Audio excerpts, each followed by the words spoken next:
Hi, I'm Christy with Homeschooling in Progress. In this video, I'm going to share with you what I've included in our January morning basket so that hopefully you'll get some ideas on what you can incorporate into your own at home. Now, the morning basket that we use starts our school day, and it usually lasts for about an hour and a half, maybe 2 hours, depending on what we're doing that day. Now, we always begin and end the same way. So when we start our morning basket, we start with the rosary. And then after that, we move right into our saint of the day. Now, I found these really great cards that come in a box of patron saints, and each card has a picture of the saint on the front. And then on the back, it has some fun facts about the saint and also their feast day, their name, and then a little bit of information about their life. And then I just hang it up on our whiteboard so that the boys can see it throughout the rest of the day. So it's a great way to kind of get a little bit of education in about the different saints, and just a real quick way also because it only takes a few minutes. Then after our saint of the day, we move into a vocabulary word of the day. A couple of years ago, I found this really great book that we've been using, and the kids and I really enjoy it. It's called Vocabulary Cartoons, and they have words at the top with their definition, and then they have a cartoon that goes with it and a caption that includes a link word that'll help jog their memory when they're trying to remember what the word means. And then it also gives a few different sentences at the bottom using the vocabulary word in them for more information for the kids to remember what it means. So for this word, what I would do is I would cover up the definition, and I would show the picture to my boys one at a time and let them read through the caption and see the picture and try to figure out what the word means. And then we'll go over what they think it means, and then I'll write the definition up on our whiteboard so they can see it for the rest of the day. And then I also like to keep a running total of 10 vocabulary words at a time, because after each 10 words, they have a quiz. Now, the top is just definitions, and I want both boys to be able to get all of those correct. And then the bottom has the words and sentences, and you have to figure out which word goes with each sentence. And my 12-year-old, I do want to try to get as many correct as he can. My 10-year-old, if he can get a few, then I'm pretty happy with that. So it is good to be able to use with different ages because you can expect more out of the older children, and just the younger children get what they get out of it. If you have children who are maybe just second, third grade, then maybe they don't do the quiz. They just sit there for the to see the pictures each day and to hear the definition. They're getting that information anyway, even if they don't do a quiz. And you don't even have to do a quiz with your older children either if you don't want to. For me, it's just kind of a good way to see what they've retained through those couple weeks of going through the vocab words for those 10 words. All right, so those things we do first every day. Then I give the boys a few minutes, usually about 5 minutes, to do some memory work. Now, for most of the school year, we've been doing memorizing our Catholic prayers. There were about 20 that I wanted them to memorize this school year, including like the mysteries of the rosary and such. And I think they've gotten through about 13 to 15, depending on the boy. So probably definitely through January, they'll still be working on those. And then around February, March, I can think of some other things for them to memorize, poetry and such. But I just have binders. They have their binders with all the prayers that they need in there. And then they have a running tally of which prayers they have already memorized and which ones they still need to memorize. So it makes it very easy for them to just get their binders, spend a few minutes working on it, and then putting them away. And then after our memory work, we'll move into our nature study. Now for nature study, we've been kind of changing this around through the school year. We actually started in the afternoons with it. I thought it'd be easier to do when my 3-year-old was napping. But it just seemed to be that our school day it just made it kind of feel like it was dragging on. Also this year, my oldest is attending our local Catholic high school, and so I do have to pick her up each day. So it kind of made us feel like we were in a time crunch to do our nature study in the afternoons. So I decided to move it to our morning basket, and it's worked very well there. So for our nature study, that kind of varies each day. We do try to do a little bit of nature study each day, but it'll vary what we do. So for instance, maybe one day we'll take a nature walk. I usually try to do those towards the beginning of the week. So then if there's a certain topic, like maybe we're looking for moss, then we can go and look for it, and then the rest of the week we can go back to that location to draw it, or we can bring some in and talk about it, read books about it. So, we'll do a nature walk. I'll try to find some books that go along with the topic. We usually try to include some kind of art along with the topic, drawing it, or, just maybe doing something in our nature journals. So, just different activities each day, but all relating to that topic. Now, I used to follow, I'm still going to, but I had been following pretty closely this year with Exploring Nature with Children, that curriculum. And I really enjoy the curriculum, but it seemed for me and our homeschool to move a little too quickly for us. We wanted more time to kind of get into the subjects. And since my boys are older, that might be also why, they can focus longer on those subjects. So I thought for the rest of the school year, starting in January, that I would take our topics and maybe just do 2 each month and spend a couple of weeks on them instead of starting a new one each week. So for January, we're going to do a snow theme. We'll see if we get some snow. It actually got pretty warm this school year, and then it's only just now starting to cool down. So we'll see if we get some snow to do with the nature study. And we're also going to do an animals in winter study. And I think I can kind of combine them as well. And I do want to include a winter bird study with the animals.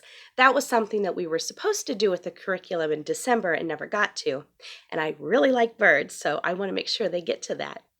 But like, for example, for our bird study, I'm thinking of doing we have some bird feeders right outside in our backyard, and we can look out the back window, and I was thinking we could keep a list of, sitting down at a certain time each day for a few minutes and writing down the birds that we see there, and then maybe making a graph towards the end of the week to add in a few math skills and almost kind of make it a mini unit study as well. So that's kind of what we do with our nature study every morning. Then we always finish the read aloud time each day with read aloud, and it's most of the time a chapter of our chapter book or maybe a couple chapters. In January, I decided to make our read aloud go along with our history curriculum. We're studying the medieval history this year, and so I chose Adam of the Road. And I've heard it's a good book, and so I'm really hoping the boys will enjoy it. But it is set in the medieval time period, so I think it'll be a nice tie-in with our history studies as well. And so this is how we end morning time each day.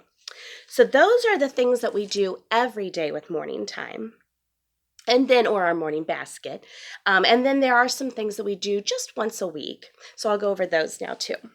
So each Monday, we do our music class, and we are members of Squilt Live and have been for a couple of years now.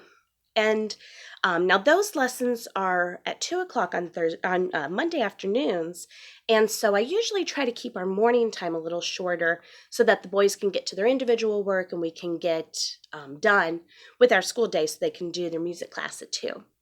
But anyway, so we do the Squilt Live. There are 2 live lessons a month, and then just to keep consistency, I'll go into the archives and pick a couple of older lessons for them to do for the off weeks that they don't have a live lesson. And then also, we like to start our week with Life of Fred.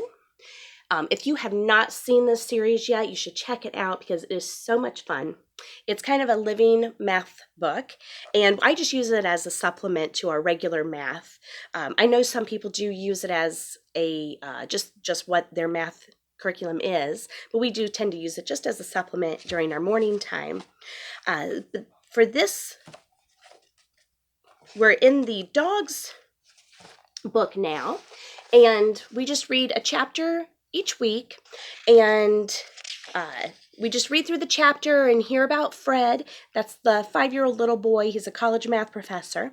And so we hear about the goings on of his life each week.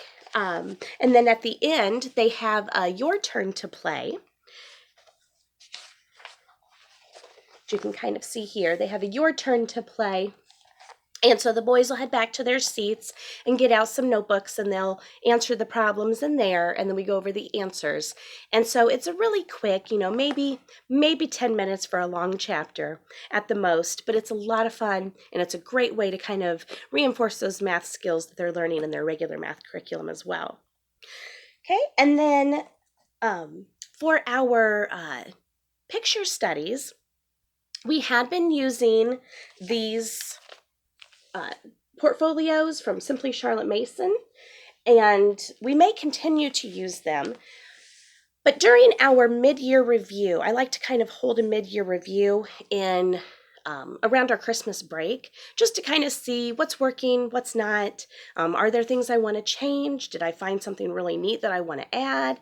Well, anyway, during that review, I asked the boys, what they thought about the school year, what's working, what's not, what they like, what they don't like, and they both asked for more art, to be able to do more art. So I have found a curriculum that I'm testing out right now. I will put a review for it probably in a month or two after I've had a chance to really get into it a little bit. But so far we like what we've seen. But it's called Art History Kids, and in they have a weekly lesson each week that I can get online, and there are pages I can print out and everything. And we go through the artist or maybe a couple of artists with, a common theme. Like in December, we had a snow theme with 3 different landscape pictures. Next month, it sounds like we're just going to do a certain artist and different works of pop art. So we're still getting our picture study, but then there are also lessons that the kids can kind of do their own art based on those artists' works. So I think that'll be a nice balance of the art they want to do plus the picture study that I want them to do. So I think that'll be a really nice balance for us in our morning basket. So we'll see how that works. Then we also have drawing. My kids really like art, if you can't tell. But we also do drawing lessons each week. And we've been using this book. It's a real, small little book, a little pricey for the size, but it definitely is one that I'm glad I got. But in this book, they have different lessons where they have 6 objects that you draw. And if we can get through it quickly enough, usually if I can get through it in about half an hour, we'll do all 6. Otherwise, we might just do 3 and then save the other 3 for the next week. But it goes through and it has little descriptions of how you should draw it, what you should start with, how to shade it and such. And it is just amazing to go back through and to see how far the boys have come in their drawings. And they're looking very nice. So we keep all of our papers in a folder together, and so they can look back each week and see what they've done. And I do this along with them. I put mine up on the whiteboard and they kind of copy along with what I'm doing. So I really enjoy it myself. Then one of the last things that we include in our morning basket is a composer study. And this month, I'm actually going to get to one I didn't get to last month. You might have see a theme here. Didn't quite get to everything in our December basket, so I'm just carrying some stuff over to January. And so we're going to do a Handle study that we received from the Squilt Live membership. So that'll be our composer study for January. And then I usually try to leave Fridays open. We don't usually do a morning basket all the time, besides just maybe our daily work, because the boys a couple of times a month have an art class that we go to. So we try to kind of leave that open just for consistency. Anyway, so hopefully everything that that I've shared with you that we're going to do in our January morning basket, hopefully that gives you some ideas on some fun things that maybe you haven't heard of that you might want to include in yours. I'll leave links below to the items that I mentioned in case you want to check them out further. This is just one of many videos that I have about morning baskets. So if you aren't too familiar and you want to learn more about them, you can check out a whole series I have on morning baskets, getting started, good things to include, maybe ways to tailor the morning basket to your own homeschool based on your unique family situations. So be sure to check out that series. I think you'll enjoy it. Also, be sure to subscribe to my YouTube channel and click on the bell also, so then you'll get notifications when I do have new videos come out. I try to do them weekly, so make sure you subscribe so you don't miss any. I hope you have a wonderful January with your morning baskets. Thank you for watching, and happy homeschooling.